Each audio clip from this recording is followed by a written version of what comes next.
저 교재 40페이지.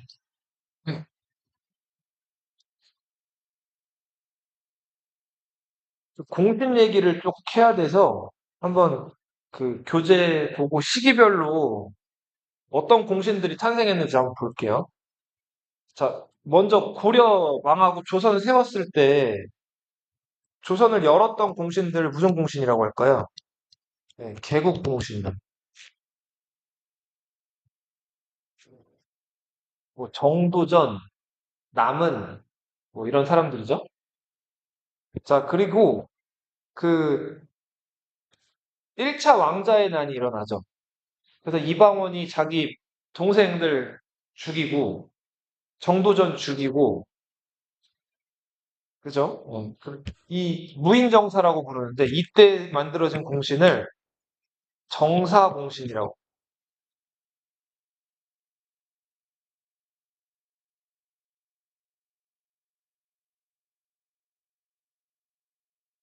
어,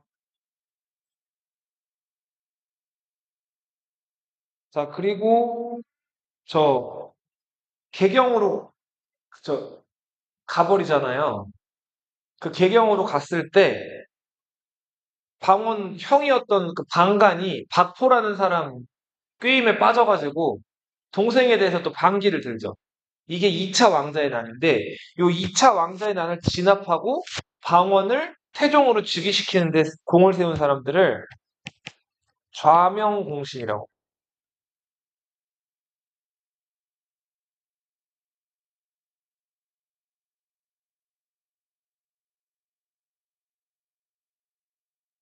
이 방원이 개경에서 즉위한 다음에 경복궁은 아무래도 좀 기분이 안 좋아서 착덕궁이라는 궁궐을 새로 지었죠. 그리고 이제 환도를 하게 되잖아요. 한양으로. 이때 아버지 이성계가 아들리는 한양을 탈출해가지고 함흥으로 가버리죠. 그래서 그동안 이제 이방원한테 불만이 많았던 조사이라는 사람이 이성계를 내세워가지고 반란이 일어나잖아요. 자, 이게 이제 태조 이성계가 함흥으로 가죠. 그때 이방원이 아버지 이성계한테 돌아오라고 계속 얘기하는데 그 갔던 사신들이 다 돌아왔어요, 못 돌아왔어요. 함흥 뭐라고 부르죠, 그 사람들? 함흥차사라고 부르죠. 어디 갔다가 안 오는 사람들.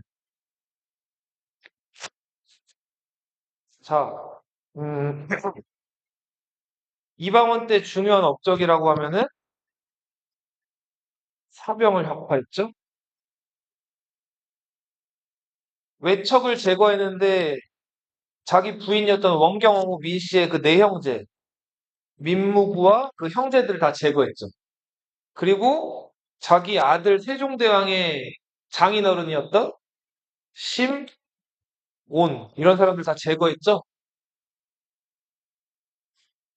양녕대군이 문제를 많이 일으켜가지고 양녕대군을 폐쇄자시키고 셋째였던 충녕대군을 세자로 책봉했죠. 그리고는 상황이 됐어요. 이때 정종은 뭐가 되죠? 정종은 노상황이 되죠. 그죠? 늙은 상황이라 그래가지고.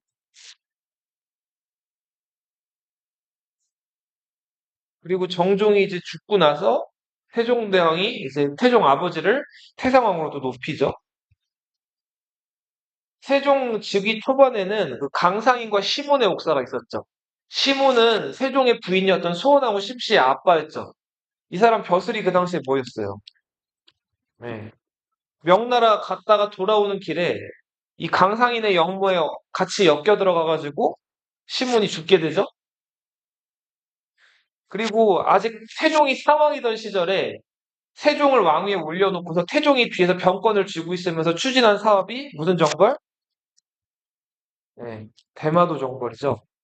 이종무 장군을 시켜가지고 이거 외구의 소굴을 치러 갔다가 처음에 성공은 했는데 문제는 그 장군이 더 어떻게 됐죠? 네, 욕심 많아가지고 무리하게 산속으로 들어갔다고 기습을 당했죠. 자, 세종 정치의 핵심은 의정부죠. 의정부에서 정승들로 하여금 중요한 일을 논의하게 만드는 무슨 제? 의정부 서사죠. 태종 때는 어떤 시스템이었어요? 육조? 육조 직계제였죠. 그 태종 이방원 때는 오로지 모든 그 초점이 다 어디에 맞춰졌어요? 왕권 강화에 초점이 맞춰졌죠. 그래서 여러 가지 왕권 강화를 위한 작업들, 사관원 독립, 사병 혁파, 호패법 실시 이런 것들이 이루어지기도 했다. 세종대왕 때는 의정부 소사제가 이루어져서 황희정승과 맹사성 이런 정승들이 크게 활약을 했죠. 그리고 이제 세종대왕 하면서 떠오르는 거 유명한 학자들을 모아놓은 네. 여기서 학자들을 모아놓고 학문 연구와 정책 토론을 시켰던 경 중국 달력 받았으니까 우리나라 하늘이랑 안 맞잖아요. 절기 예측하는 게 어려웠는데 이슬람 달력을 참고해가지고 만든 우리나라 달력 실정산. 실정산은 내편, 외편 이렇게 두 편으로 구성이 되어 있습니다. 세종대왕 하면은 이제 자주, 민분, 실용 이 실용적인 노선에 따라서 노비 출신의 기술자였던 그죠 해시계, 물시계 여러 가지 만드는데 이 장영실이 크게 기여를 했죠. 그리고 이 사람 과거급제한 사람인데 음악에 정통한 사람. 그래서 고려시대 때부터 전해져 내려오는 궁중 악기라든지 여러 가지 그 궁중 음악과 관련된 것들을 정리하게 만들었는데 세종대왕이 또 아꼈던 학자가 박연이에요, 박연. 이 사람은 음악을 떠올리시면 돼요, 세종대왕 때. 그리고 세금 거둘 때, 10년 들었을 때, 흉년 들었을 때, 땅이 비옥하고 좋지 않고에 따라서 세금을 달리 거두는 공법이라는 세금 제도를 만들었어요. 여기서 중요한 거는 경기도 사는 농민들 17만 명한테 설문조사를 일일이 다 했다 그랬죠? 그리고 가군을 개척한 사람이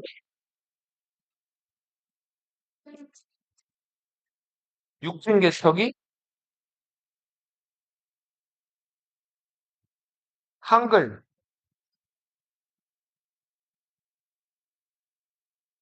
그런 시대에 왕이 묻된 왕자들은 정치 참여가 어려웠다 그랬죠. 과거 시험 응시도 안 되고. 그래서 그 아들들한테 기회를 줄 겸 훈민정음 창제 자체를 집현전 학자들이 안 좋아할 걸 알고 세종대왕이 자기 아들들한테 이 훈민정음 창제를 적극적으로 맡겼다 그랬죠. 그래서 이때부터 이름을 알리기 시작한 문종과 둘째 아들이 누구였어요? 셋째 아들. 이런 아들들이 이때부터 이름을 조금씩 이제 알리기 시작을 했죠. 유교에서 가장 강조하는 거는 삼강오륜이에요. 이 삼강오륜, 먼저 삼강을 쓰면은 군위신강,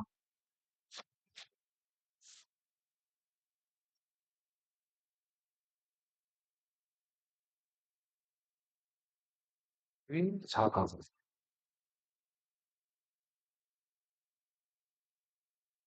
그리고 부위부강, 군신, 부자, 부부. 군신은 군주랑 신하 관계죠. 여기서 강조되는 게 뭐죠? 충이죠. 신하가 군주한테. 부자 간에는 효죠, 효. 부부 간에는 사랑. 그죠? 사랑도 사랑인데 요즘이랑 좀 달라요. 요즘은 남녀가 동등하죠. 근데 성리학, 유교적 그 부부관은 여자가 남자한테 철저하게 복종해야 돼. 열이라고 하죠, 열. 근데 주로 이게 지금 높은 사람한테 강요되는 거예요? 하나 아랫사람한테 강요되는 거예요? 충이 아랫사람에게 강요되는 거죠. 자, 신하가 군주에게 충을 다하는 거를 충성, 아들이 아버지한테 효를 다하는 거를 효도, 그리고 아내가 남편한테 열을 다하는 거를 열녀 이렇게 표현했다. 요런 사례들을 뽑아가지고 백성들한테 막 알려준 거예요. 근데 백성들이 글을 잘 모르니까 그림이 더 좋죠. 삼강오륜에서 이 삼강을 백성들에게 잘 알리기 위해서 그림책으로 이거를 만든 거예요. 조선 개국의 정당성을 노래한 용비어천가. 그리고 농사 짓는 방법에 관한 농사직서. 뭐 말 나온 김에 삼강이 요 세 개라면 오류는 뭘까요? 오류는. 써볼게요. 분신, 유의. 아, 죄송합니다. 먼저 이걸 나중에 써야 되네요. 미안. 자, 부자유친. 이걸 먼저 써. 부자유친. 그 다음에 분신, 유의. 부부, 유별. 장유, 유서.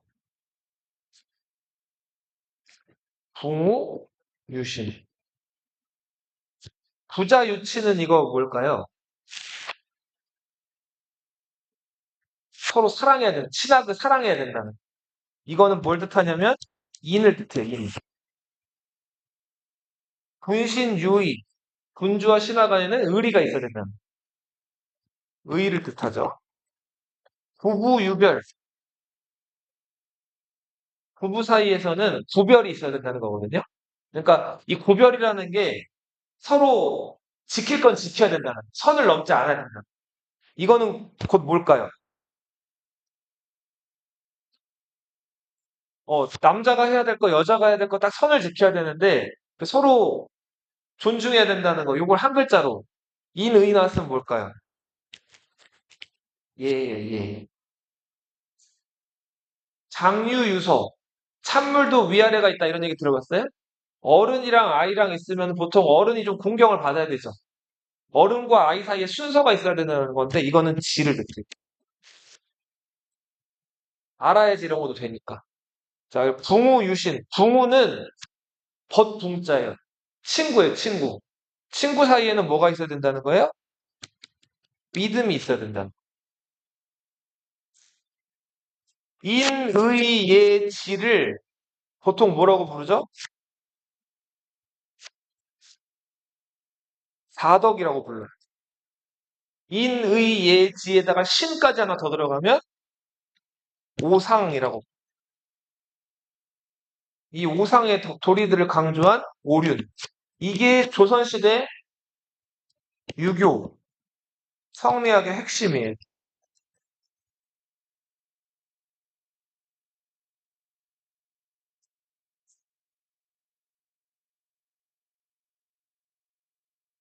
자, 문종,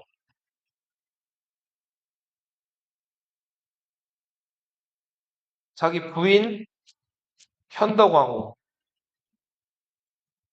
다섯 번째 동생 광평, 여섯 번째 동생 평원대군, 엄마 수원왕후, 아버지 세종, 영겁부 다 어떻게 됐죠? 다 죽었죠. 그래서 무려 불초상을 10년을 장례식만 했죠. 그죠? 몸이 어떻게 됐어요? 약해졌죠. 그런데다가 여기 5년이라고 잘못 적어놨는데 8년 동안 뭘 했죠? 아버지 대신해서 왕 된 다음에 얼마 있다 죽었죠. 단종이 12살에 왕이 됐죠. 자, 이때 단종 엄마 빨리 죽으면서 세종대왕 할아버지의 후궁이었던 혜빈 양씨가 정업원에 있다가 와가지고 마치 대비 노릇을 했다 그랬죠. 수양대군이 이게 싫어가지고 문종의 후궁이었던 귀인 홍씨를 숙빈으로 올려요. 원래 이것도 안 되는 거예요. 자, 이게 귀인에서 숙빈이면 하나 레벨업을 하는 거거든요. 근데 이 레벨업은 원래 누가 살아있을 때만 가능할까요? 그치. 이 귀인홍 씨가 모시던 왕, 문종이 살아있을 때는 이게 가능한데, 문종은 이미 죽었는데, 그 죽은 문종의 후궁을 등급을 하나 올려준 거예요. 누굴 견제하려고? 혜빈 양씨를 견제하려고. 누가? 이 숙빈홍 씨는 딸이 하나 있었는데 4살에 죽었단 말이에요. 자, 그래서 문종이 단종을 맡겼던 신하들 누구였죠? 김종서와 황보인. 수양대군과 안평대군은 라이벌 관계였죠? 근데 수양대군이 더 위험하다고 느껴져가지고 이 고명 대신들이 누구랑 손을 잡죠? 안평대군과 손을 잡죠. 고명사은사. 단종의 즉위를 알리는 명나라 사신으로 갈 때 원래 안평대군의 책사였던 이현로가 안평대군 보고 가라 그랬는데 안평대군이 가지 않고 누가 나섰어요? 누구 데리고 갔죠? 신숙주 데리고 갔죠? 수양대군 집에 뻔질나게 드나들어가지고 국 대접하면 국이 식을 때까지 집에 안 갔다는 한갱랑 권랑 칠숙동이 한 명. 과묵한데 묵과에 급제한 홍달수. 이 사람 서울 수비대장 맡았다 그랬죠? 술만 마시면 개 되는데 의외로 공부도 잘했던 문과 급제자 홍윤수. 이들이 주도한 게 계유. 이 정은 깨끗이 하다, 편안히 한다. 정이라 그랬죠? 나는 무슨 난자라 그랬어요? 난 어지러울 난이라. 아니. 어려울 난이라 그랬죠? 죄송합니다. 그래서 란이라고 쓰면 안 된다 그랬죠? 난이라고 써야 돼. 임진왜란 병자호란이 아니라 그랬어요. 어렵다는 뜻이란. 어려운 거를 자기들이 편안하게 만들었다는. 김종서랑 황보인 같은 거 다 죽였죠. 안평대군도 사형 매기고. 자, 수양대군에게 양해하고 상황이 됐는데 이 과정에서 또 공신책봉이 이루어져요. 이 공신들을 무슨 공신이라고 했을까요? 정난공신이라고. 앞에 뭐가 빠졌죠? 네, 정난공신들이죠. 1등이 한 명의 한화, 2등이 신숙주, 3등이 성산문이라는 사람이 있죠. 어쩔 수 없이 여기서 공신책봉을 받았다 그랬죠? 자, 왕이 됐어요. 이 왕이 된 다음에 세조가 그 또 이 왕이 되는 과정에서 공신책봉이 한 번 더 이루어져요. 세조를 왕으로 즉위시켰으니까. 네. 수양대군을 왕으로 이 공신들이 좌익 공신들. 원래 정상적인 상황이면 공신책봉이 될 일이 있어요. 없죠. 근데 지금 무려 개국 공신은 그렇다 치더라도 좌명 공신, 뭐 정남 공신, 그리고 좌익 공신까지 계속 공신들이 책봉되고 있죠. 그죠? 정상적인 상황이 아니라는 거죠. 여기서 또 한 명의 신숙주가 1등 공신이 돼요. 그리고 이런 사람들을 우리는 뭐라고 부른다 그랬죠? 공이 있는 옛날 사람들이라고 그래서 훈구 대신들이라고 부른다 그랬죠? 관종 복위 운동이 일어났을 때 성삼문, 박팽년 이런 사람들을 우리 뭐라고 부른다 그래서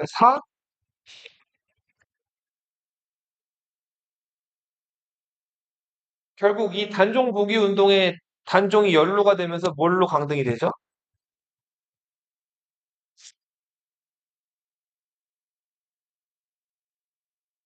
자, 수양대군, 그러니까 세조는 아들이 둘 있었는데 큰아들이 의경세자, 둘째 아들이 해양대군이었어요. 의경세자가 아버지 왕 되면서 세자 책봉됐다가 세자 책봉된 지 1년 만에 몸이 아파가지고 죽어요. 자, 그리고 의경세자 죽은 다음에 한 달 있다가 유배가 있던 노상군을 그죠? 실록에는 목매서 죽었다고 나와 있는데 뭐 세조가 사약을 내렸다는 게 더 좀 실제로 가깝다 그랬죠? 자, 그리고 의경세자가 일찍 죽으면서 둘째 아들이었던 누가? 해양대군이 세자가 돼요. 자, 그리고 저번 시간에 이제 세조에 대한 그 세조가 정치적으로 어떤 일을 했는지에 대해서는 정확하게 얘기하지는 않았는데, 세조가 13년 동안 이제 왕을 해요. 자, 세조는 평소에 이런 말을 자주 했어요. 공자의 도보다 부처의 도가 더 낫다. 세조는 유교 국가인 저 조선에서 공자보다 누구를 더 좋아했다고요? 부처를 더 좋아했다. 본인이 불심이 아주 깊었어요. 그래서 아버지가 훈민정음으로 부처의 일대기를 세종대왕이 쓰라고 했을 때 세조가 자처해가지고 그걸 쓴단 말이에요. 그 부처의 일대기를 기록한 책이 석고상전이에요. 네, 맞아요. 그러다 보니까 이거 당연히 그 유학자들이나 신하들이 반대가 있었을까요? 없었어요? 있었단 말이에요. 근데 세조가 보통 왕이 아니죠. 피를 많이 보고 왕이 됐죠. 세조도 태종 못지않게 강력한 왕권을 추구했기 때문에 여차하면은 끌려가서 죽을 수도 있어가지고 신하들이 이때는 눈치를 보느라고 얘기를 잘 못했어요. 그 세조가 불교 행사에도 참여를 많이 하고 스님들을 굉장히 또 이렇게 좋아하고 대우들을 잘해준단 말이에요. 세조는 부처님 말씀을 적어놓은 경전을 불경이라고 하죠. 이 불경을 체계적으로 계속해서 찍어내는 그런 관청도 만들려고 하는데 이게 간경도감이라는 관청이 더 나아가서 원각사라는 절을 만들죠. 관리. 원각사 안에는 원각사는 지금 남아있지 않거든요. 원각사 안에 지어놨던 탑이 있는데 그 탑이 원각사지 10층 탑이에요.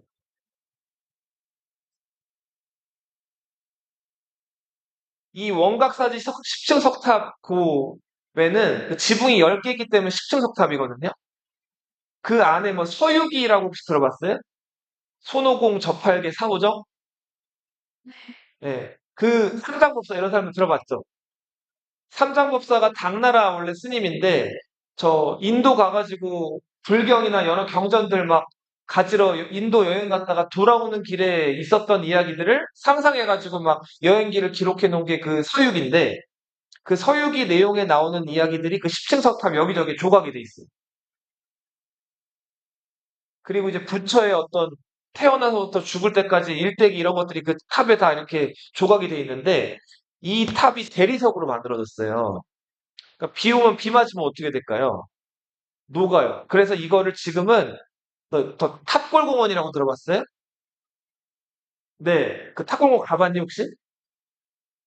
네, 맞아요. 그 탑골공원 안에 가보면은 그 유리 저 이름 칸으로 유리 그 덮개로 이 원각사지 수출하다 이렇게 덮어놨어요. 네. 그래서 사람들이 이렇게 오며 가면 구경할 수 있게끔 만들어놨는데 아무튼 세조는 불심이 깊었다. 원각사랑 절은 지금 남아있지 않고 탑만 탑골공원에 남아있다. 세조가 정난공신 책봉하고 좌익공신들 책봉했다 그랬죠. 이 공신들 1등 공신들한테는 땅을 150결씩 줬거든요. 한 결이 3,000평이에요. 150결이면은 45만 평이에요. 한 명당 1등 공신이 되면 45만 평을 받는 거예요. 지금 여의도라고 들어봤어요? 여의도 넓이가 90만 평이거든요. 그럼 그치 여의도 절반을 받는. 근데 한 명이 같은 사람은 1등 공신 지금 두 번 했죠. 나중에 두 번 더 하거든요. 그때마다 150개씩 받아요. 여의도 거의 두 개 땅 면적을 그냥 공신 이걸 받은 거예요. 그러면은 거기 땅에 사는 백성들은 세금을 나라에 내지 않고 한 명한테 내는 어마어마한 땅을 받다 보니까 나라에서 세금이 부족해졌겠죠. 그죠? 그래서 예전에는 조선 건국할 때는 과전이라고 땅을 주면은 관리들이 그 과전에서 나오는 세금을 자기가 가져가는 거예요. 그리고 은퇴를 해도 은퇴하면 먹고 살 게 없잖아요. 은퇴하면은 그 과전을 반납을 안 하고 과전에서 나오는 여전히 세금을 그 은퇴한 관리들이 가져갔어요. 근데 문제는 공신들을 자꾸 많이 책봉을 하다 보니까 줄 땅이 부족해졌겠죠. 자, 그래서 이제 세조 때는 은퇴한 관리들한테는 땅을 뺏어가요. 이거를 직전법이라고 해요.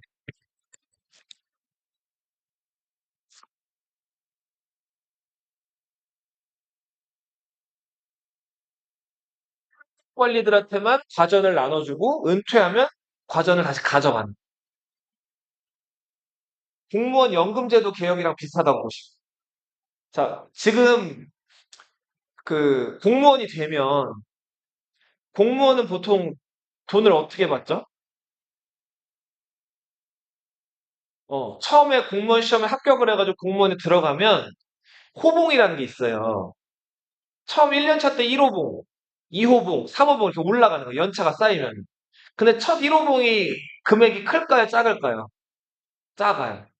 저 구급 공무원들은 막 첫 월급이 150만 원도 안 된다는. 근데 연차가 쌓이면 쌓일수록 조금씩 올라가는. 그래서 막 20년, 30년씩 근무하다 보면 20호봉, 30호봉 올라가죠. 그러면은 점점 그 호봉 금액수가 커진단 말이에요. 거기다가 대한민국 건국하고 나서 얼마 전 2010년대까지는 그 공무원들이 이제 은퇴하게 되면은 더 이상 이제 본 월급은 안 나올 거 아니에요? 대신에 뭐를 받죠, 나라로부터? 퇴직금도 받고 연금이라는 걸 받아요, 죽을 때까지. 그러니까 자기가 공무원에 있을 때 매달 자기 수입의 일정 부분을 나라에서 조금씩 떼어가가지고 그걸로 기금을 만든 다음에 이제 은퇴를 하게 되면 그걸 나눠가지고 나라에서 나눠주는 그 연금이라는 이름으로. 근데 그 공무원 연금의 이자율이 높았어요, 되게. 그러니까 공무원들은 자기가 물론 낸 돈이긴 하지만 그 나라에서 일한 대가로 그 이율이 되게 셌단 말이에요. 일반인들 공무원 아닌 사람들은 65세 넘으면 뭐 받죠? 퇴직 60세 직장 은퇴하면은 퇴직금도 받을 수도 있고 안 받을 수도 있는데 연금을 받아요, 일반인들. 근데 그 일반인들이 받는 연금은 국민연금이라 그래요. 근데 그 국민연금은 이자율이 셀까요? 세지 않을까요? 공무원 연금에 비해서 한층 낮단 말이에요. 그래서 자기가 낸 만큼 정도밖에 못 받아요. 그러니까 혜택을 거의 못 받는단 말이에요.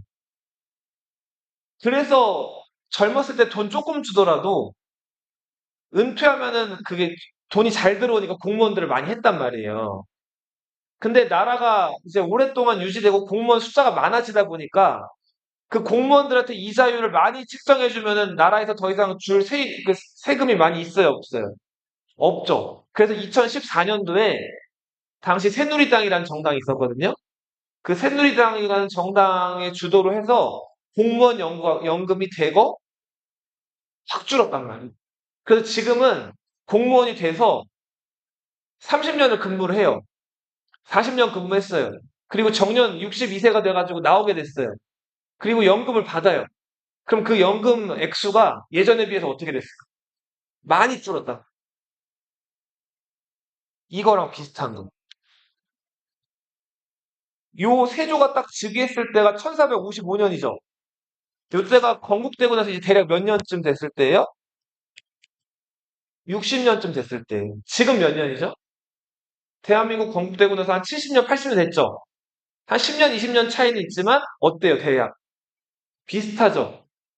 그러니까 처음에는 공무원들한테 이렇게 저렇게 퍼주다가 나중에 세금이 부족해지니까 그걸 어떻게 하기 시작하는 거예요? 그렇죠. 뺏거나 깎기 시작하는. 근데 항상 모든 일에는 빛과 그림자가 있죠? 자, 공무원들 주던 연금이나 주던 것들 안 주기 시작하니까 무슨 문제가 발생했을까? 불만이 많아진다. 그럼 불만으로 끝이 날까요? 반란? 반란 일으키면 잘못하면 다 죽잖아요. 시위? 그 정도로 끝나면은 조선시대 때도 시위 이런 게 잘 허용이 안 되죠. 자, 봐봐. 공무원들이 나쁜 짓 안 하고 나라에 충성하면서 열심히 일하는 이유가 뭐 때문이었어요, 그동안에? 돈, 연금 때문이었죠. 특히 은퇴하고 나서 손가락 빨아도 돈이 막 나오니까. 그죠? 근데 만약에 공무원들이 뇌물을 받거나 공무원 되면은 당장 돈은 많이 못 받더라도 그 정보를 많이 알게 되고 나라에서 어떻게 뭐 운영하는지 그리고 이런저런 권한이 생긴단 말이에요. 그죠? 올라갈수록 그 권한이 더 커지죠. 근데 그거를 누가 부탁을 하거나 이렇게 청탁을 해와도 만약에 그거 잘못 들어줬다가 걸리면은 잘리게 되죠. 잘리게 되거나 아니면 감봉을 받거나 나중에 연금에 있어서 불리해진단 말이에요. 그러니까 연금 잘 받아먹으려고 부정부패를 안 했어요.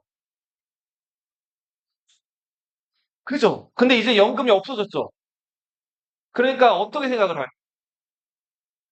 잘리더라도 현직에 있을 때 뇌물을 받든 뭘 받든 어떻게 해가지고든 자기 재산을 불리려고 하겠죠. 그래서 부정부패가 이때부터 나타나기 시작해요. 관리들 사이에서. 더욱더 크게. 이전에도 물론 있어 왔지만. 아마, 그래서 지금 공무원연금 개혁된 지가 10년 좀 지났거든요. 그래서 요즘에 공무원들 사이 분위기가 어떨까요? 일단 젊은 사람들이 너무 많이 그만둬. 연금이 없잖아요. 연금이 비전이 없, 그나마 연금이랑 50 넘어서 안 잘리는 게 최고였는데, 50 넘어서 여전히 안 자르긴 하는데, 문제는 연금 혜택을 거의 못 받는단 말이에요. 그러니까 조직에 남아있을 이유가 없어. 그러니까 젊은 사람들이 금방 그만두거나, 아니면은 들어가서 몰래 몰래 뒷돈을 받아 챙기거나, 그런 것들이 예전에 비해서, 그죠. 네. 네. 그게 한 70년, 2014년. 네. 그때부터 지금 계속 이제 연금이 계속 삭감되고 있어요. 네. 자, 세조도 역시 무리한 방법을 써가지고 권력을 잡았기 때문에 신하들을 잘 믿을까요, 못 믿을까요? 육조 직계제를 실시하죠.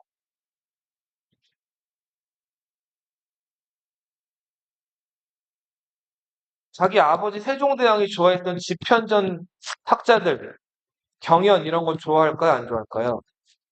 안 좋아하죠. 어? 그죠? 사육신들이 다 집현전 학자들이죠. 다 없애버린다. 그리고 세종대왕 때 수령 고소 금지법이라는 걸 만들었어요. 이게 뭘까요? 어, 이걸 세종대왕 때 만들었거든요. 왜 그러냐면 어느 정도 지방에 있는 사또가 권위가 있어야 되는데 앙심 품고 있던 부하 직원이 그 수령을 고소하는 거예요. 그러면은 수령이 막 아랫사람한테 고소당해가지고 막 불려다니고 왔다 갔다 해야 되죠. 그럼 권위도 떨어지고 이게 효율적인 행정에 문제가 될 수가 있죠. 그래서 세종대왕이 이걸 막았단 말이에요. 근데 세조는 이 수령 고소금지법을 없애버려요. 이제 고소를 해도 되는 거예요. 이거 왜 이렇게 만들었을까요? 자기의 밑에서 그 피를 많이 흘렸으니까 네네네. 그죠. 그래서 자주 이런 것들을 교체하고 그리고 이 수령이 고소를 당하게 되면은 잘릴 수도 있는 거잖아요. 그러니까 잘해라 이거예요. 그리고 그 잘리게 되면 그 교체한 멤버를 이 세조가 직접 임명을 하고 그죠. 인사권을 자기가 휘두르는.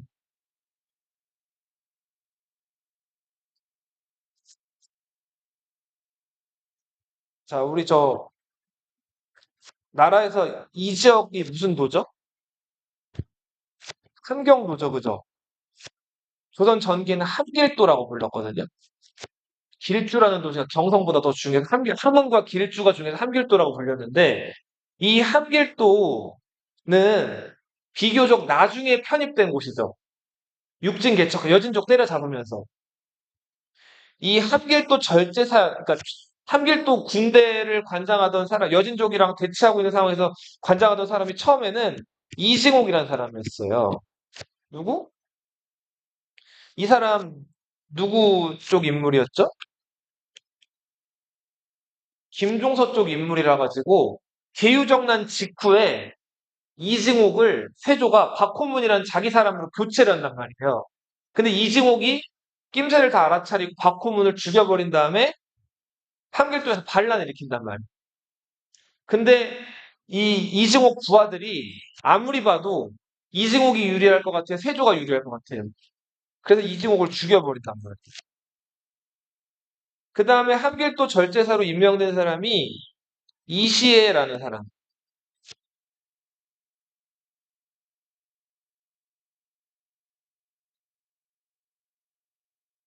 자, 근데 세조가 아까 말씀드렸듯이 수령 고소금지법 같은 거 없애버렸다 그랬죠. 그리고 또 하나, 세종대왕 때 토관제도라는 게 있었어요. 여기서 토는 고향 이런 것들을 뜻해요. 신토부리 이런 얘기 들어봤어요? 우리 것이 최고요. 그리고 토착민 이런 말 얘기 들어봤나요? 토착민이란 얘기는 예를 들어서 선생님이 여기 수서에서 태어나고 수서에 여기 40살까지 살았다면 선생님은 수서의 토착민인 거예요. 그러니까 그 지역 원래 그냥 그 살던 사람들 있죠, 계속. 토박이라고도 하고 토자가 들어가면 그 지역에서 오랫동안 산 사람들. 지원이도 여기 토박이에요? 여기 태어났어요? 여수에 태어났어요. 어. 그래서 아무튼 세종대왕 때 여기 사군과 육진을 개척하면서 여기 다 여진족들이 많이 살았단 말이에요. 근데 여기를 이제 새로 지배하려다 보니까 조선 관리들을 막 보내가지고 처음에 다스리려고 하는데 만만치가 않아요. 반발이 너무 커요. 그래서 어떻게 했냐면 이 지역에 여진족 그 여러 부족들이 많이 살았거든요. 그 여진족 부족 추장들을 요 사군과 육진의 관리로 임명을 했어요. 아니면 그 추장 자식들을 임명했단 말이에요. 그 이 지역 살던 여진족 추장들 자식들이나 추장들을 요 지역 관리로 임명하는 거를 이제 토관제도라고 불렀어요. 근데 세조가 토관제도도 없애버려요. 요 지역이 여진족들이랑 막 연결해가지고 그 토관들이 보통 그 여진족 추장의 아들들이고 막 이러니까 그 여진족 추장들이랑 연결해가지고 막 조선 사람들 막 죽이고 도망가고 막 이런 뭐 좀 문제가 많았단 말이에요. 그 이런 것도 세조가 내가 다 직접 임명하겠다 해가지고 예, 이런 것들을 없애버린. 자, 그리고 또 세조가 이제 좋아했던 거 술자리 정치예요.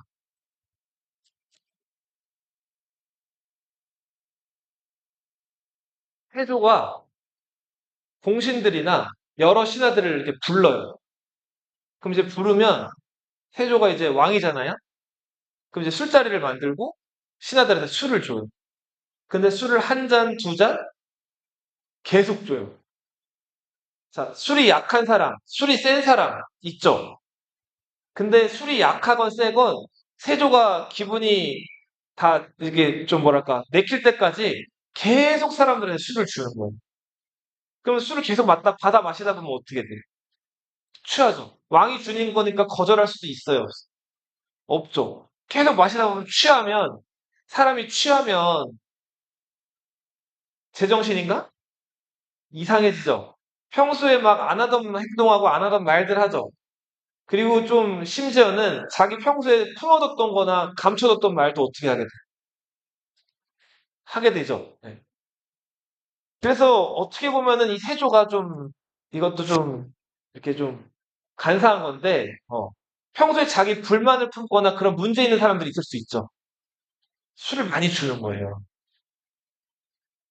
대표적인 인물, 이 술자리 정치의 희생양이었던 사람이 정인지 같은 사람. 정인지는 집현전의 대표적인 그 학자였고, 과거 시험에도 장원급제했던 굉장히 똑똑한 그 천재라고 불리던 사람이에요. 근데 기후정난 때 큰 일을 한 건 없는데, 세조 입장에서는 명분이 없이 이제 정변을 일으켰기 때문에 좀 명망 있고 유명하고 좀 괜찮은 사람을 자기 편으로 끌어들이고 싶어가지고 뒤늦게 끌어들인 1등 공신이 정인지였단 말이에요. 근데 이 정인지가 아무래도 자기 사람이 아니라고 판단을 해가지고 술을 많이 먹이면은 이 정인지의 술버릇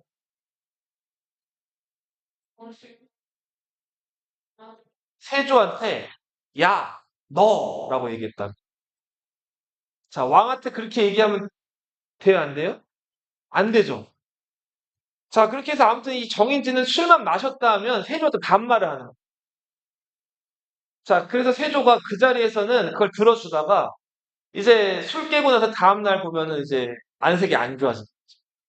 그래도 정인지는 정말 세조를 뒤집어 엎을 정도의 뭐 이렇게 사육신 같은 그런 계획은 꾸미지는 않았기 때문에 아무튼 세조한테 점점 미움을 사가지고 중심에서는 권력의 중심에서 멀어지긴 하지만 아무튼 그런 에피소드가 있었다.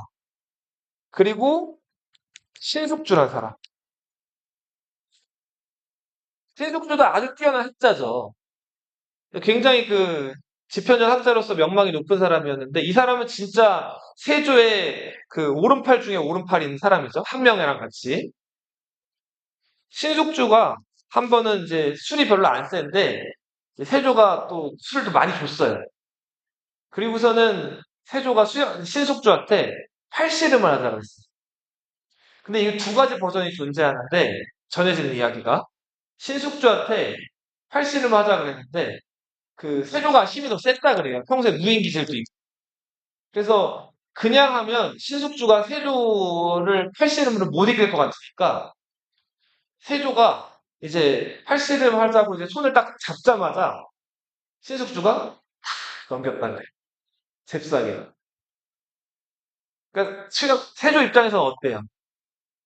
그죠? 아무리 그래도 자기가 왕이고 이제 신하인데 신한테 어떻게 보면 좀 이렇게 당한 거잖아요.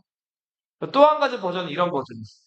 자, 술을 많이 먹여놓고 신숙주한테 또 이제 신숙주를 먼저 한번 이렇게 세조가 골탕 먹이듯이 이렇게 한번 힘 자랑하듯이 팔을 한번 꺾었다 그래요. 그러니까 신숙주 입장에서는 기분이 좀 나쁘죠. 그래서 세조가 기분 나쁘면 자네도 내 팔 꺾어. 자, 이렇게 한번 꺾어봐. 이렇게 팔을 내줬다 그래요.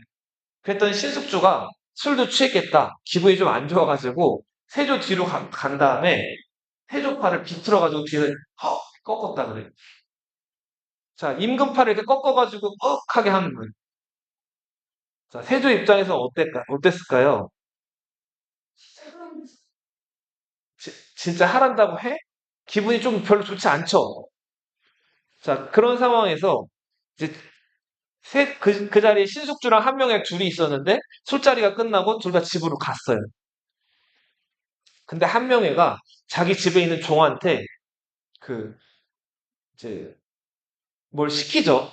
신숙주는 워낙 글 공부를 좋아하는 사람이라서 술이 잔뜩 취했다고 하더라도 술이 조금 깨거나 아니면은 자다가 깨면은 그 불을 켜놓고 책을 읽는 습관이 있으니까 오늘 밤은 못 그러게 신숙준의 집에 가서 신숙준의 집 종한테 그 불 켜는 등불이나 이런 걸 다 치워버리라 그랬다. 자, 그러니까 그래서 이제 그 한 명의 집 종이 신숙주 집 종에다 그 얘기를 해가지고 신숙주가 그날은 그 자다가 깨는데도 책을 못 보고 그냥 잠을 쭉 잤다 그래요. 근데 알고 보니까 아니나 다를까 신숙주가 정말로 술이 취해가지고 자기 팔을 꺾었는지 아니면은 그 맨정신인데 그냥 기분이 나빠가지고 세조 팔을 꺾었는지 확인해 보려고 세조가 몰래 신숙주 집에 사람을 보냈다. 그 왜 보냈을까요? 만약에 한밤중인데 불 켜놓고 책 보고 있으면 신숙주가 그때 술이 취했다는 거예요, 안 취했다는 거. 안 취했다는 거죠. 그러면 신숙주한테 벌 주려고 했던 거죠. 그죠? 한 명이랑 신숙주는 이제 둘도 없는 이제 친한 공신으로서 친한 사이가 됐는데 한 명이가 그렇게 신숙주를 도운 거죠. 근데 아무튼 여기서 볼 수 있는 건 세조가 성격이 어때요? 좀 그죠? 의심이 좀 많고 이렇게 누굴 믿지를 못하죠. 자, 그러면서도 세조는 한편으로는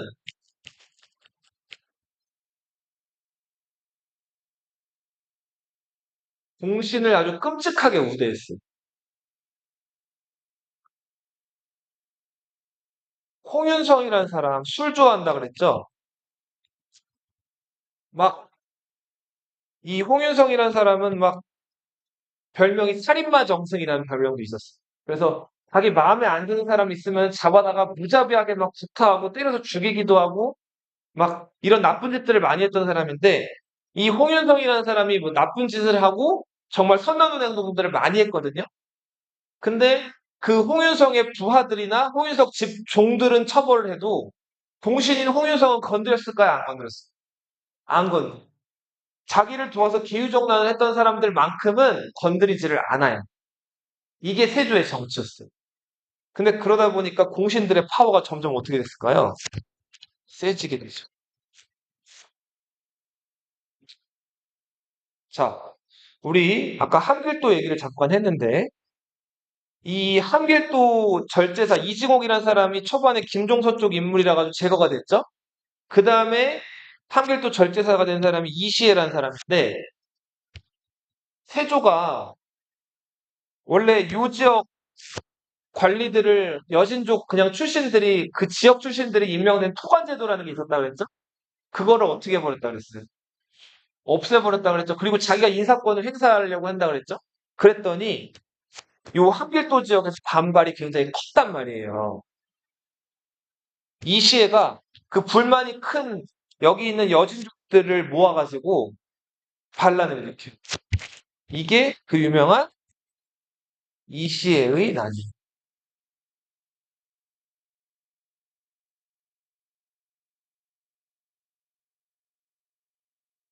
이때 이시에가 꾀를 써가지고 반란 일으킨 다음에 세조가 한길도에 무슨 일이 있는지 이제 조사하라고 보낸 관찰사가 왔는데 그 사람을 죽여버린 다음에 그 세조가 보낸 사람이 반역을 꾀했고 그 반역을 꾀한 사람들이 신숙주랑 한명회랑 평소에 서신교환을 주고받았다. 그러니까 신숙주랑 한명회가 지금 반란을 일으킨 사람이다라고 세조한테 얘기를 편지를 쓴단 말이야. 근데 신숙주랑 한명회가 이 한길도를 한동안 다스렸던 적이 있었기 때문에 이 시의 편지를 받고 세조가 어떻게 했을까요?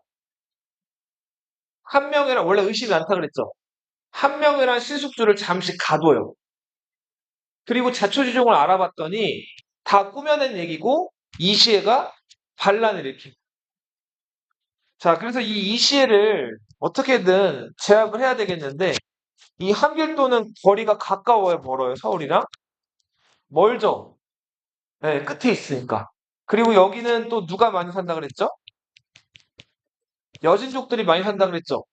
이 여진족들은 이게 아주 통제하기가 어려워요. 원래 여기가 조선 땅이 아니라 여진족 땅이었던 곳을 지금 조선 깃발을 박아놓은 곳이라서 여기를 아직 여진족들에 비해서 잘 알지도 못할 뿐더러 여진족들이 말을 잘 들었다가도 배신하고 도망가고 반복되던 지역이어서 굉장히 다스리기가 어려운 지역이었어요. 자, 그래서 이 지역을 토벌하는 군대를 보내려고 하는데 나서는 사람이 없어. 왜냐하면 잘못해서 전쟁 여기서 전쟁 나섰다가 지게 되면 어떻게 돼? 그쵸? 아, 전쟁에서 죽거나 아니면은 세조한테 벌을 받을 수가 있죠. 그래서 아무도 제대로 이거를 나서지를 못하는데 이때 혜성처럼 짜잔 등장한 사람이 있었어요. 세조의 동생, 안평대군 말고 이명대군이라는 동생도 있었죠. 그 이명대군의 아들 고성군이라는 사람. 이름은 이준. 나이는 27살.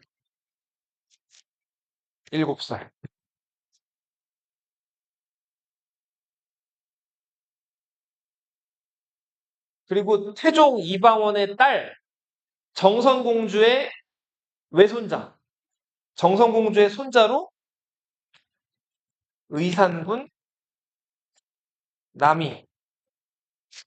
당시 나이가 25살. 젊은 사람들이죠. 그죠?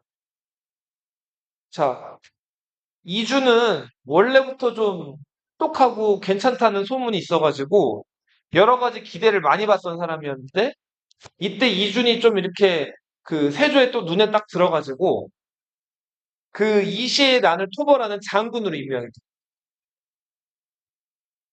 남이도 역시 굉장히 혈기왕성한 사람이라 가지고 이준을 따라가지고 그 토벌군에 합류를 하게 된다. 근데 세조가 마음이 안 놓여가지고 한 명을 더 추가시키는데 강순이라는 사람을 추가시켜요. 강순은 70대였어요. 어떤 사람이 나이가 좀 많죠? 사냥군 강순. 자, 대장은 20대인데 부장이 70대예요. 자, 이거 강순을 왜 붙였을까요? 20대는 경험이 많이 없죠. 그러니까 경험 많은 장군이 옆에서 도와주라는. 그리고 세조가 저 이시의 난 때문에 골치를 앓고 있는데 이때 또 아주 자신감 있게 나타난 사람이 하나 있어요. 이 사람이 유자광이라는 사람. 유자광은 섭외자시죠. 그러면 조선시대 과거 시험 볼 수 있을까요? 없어요. 그냥 그 할 수 있는 일이라고는 동궐 문지기 정도. 갑사들을 문지기라고 하는데 요구하고 있었단 말이에요. 근데 마침 이시의 난이 일어났다는 얘기를 듣고 세조한테 편지를 올려요. 그래서 이시의 난을 어떻게 하면 진압할 수 있는 거에 대해서 아주 구체적으로 써가지고 올린단 말이에요. 세조가 이 편지를 보고 아주 마음에 들어해서 유자광을 예뻐한 다음에 파격 승진을 시켜요. 유자광을 위한 과거 시험을 만들어가지고 유자광이 성적도 안 좋았는데 묵과의 장어 급제를 시킨다. 그래서 세조의 파격적인 지원으로 유자광이 과거에 급제하게 되고 이 이시의 난이 함경도에서 일어나는데 그 함경도와 한양을 왔다 갔다 하면서 많은 공을 세운다. 자, 당초에 이시가 이끌고 있는 여진족 군대가 굉장히 많았는데 이준이 되게 차분하고 침착하게 그 지원군을 기다리면서 천천히 진격해가지고 이 함경도의 함흥 바로 위에 북청이라는 곳에 진을 치게 되는데 이시애가 그 북청을 포위해가지고 막 공격을 하다가 그 제풀에 지쳐가지고 포위를 풀어버린다. 자, 그리고 아무래도 저 광군이 만만치가 않아가지고 이시애가 한도 아닌 한복처럼 이렇게 와가지고 좀 약한 모습을 보여요. 자, 반란군은 이겨도 어떻게 보면은 수도까지 못 쳐들어가고 적의 왕을 잡지 못하면은 수국이라고 보기가 어려운데, 자, 이렇게 이시애가 좀 약한 모습을 보이니까 반란군들이 다 어떻게 됐을까요? 흩어져 버렸겠죠? 자, 그렇게 해서 이 구성군이 이끄는 토벌군대가 이시의 난을 효과적으로 진압하고 돌아온다. 이때 이시의 난을 진압했던 사람들을 또 세조가 공신으로 임명하는데 그 공신들을 적개공신이라고. 무슨 공신? 적개공신. 자, 장순이 예외가 있지만 이 사람들 대체로 나이가 어려요, 늙었어요? 강순 빼고. 젊죠? 자, 이 사람들을 대거 공신으로 책봉하면서 예뻐하기 시작하는데 28살이 된 이준을 영의정에 임명해요. 자, 영의정은 신하들 중에 제일 높은 자리죠. 28살짜리를 영의정으로 임명. 26살이 된 남이를 병조판서로 임명. 국방부 장관이 돼. 27살짜리 국무총리 26살짜리 병조판서가 탄생합니다. TV 보면은 국무총리, 국방부 장관들 어린 사람이 해요? 다 경험도 많고 나이 많은 사람들이 보통 하죠. 추격적인 이런 조치를 한 거. 왜 이렇게 했을까요?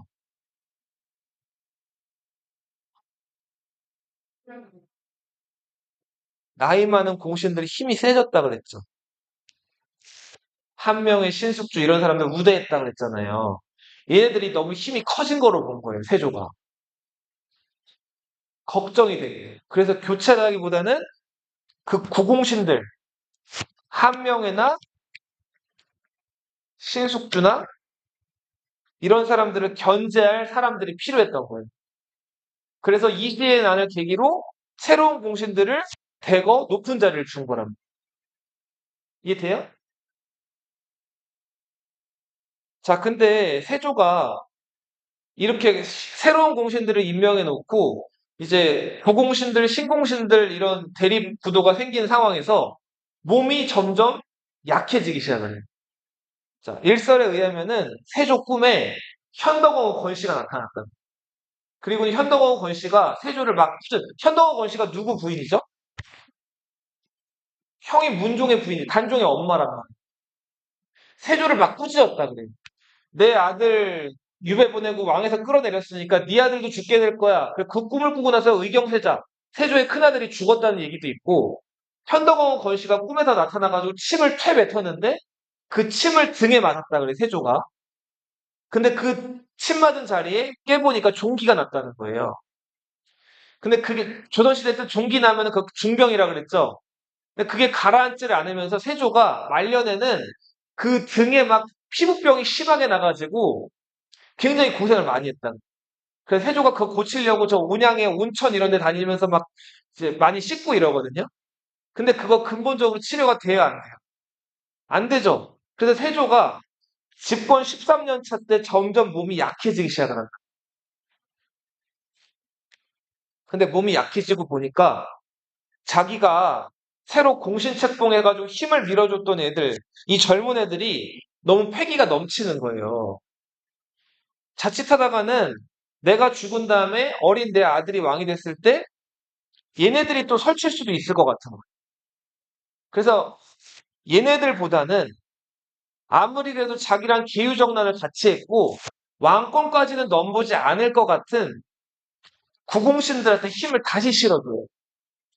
구공신들 17명을 원상으로 임명. 뭘로 임명했다고요? 이게 이제 원상제.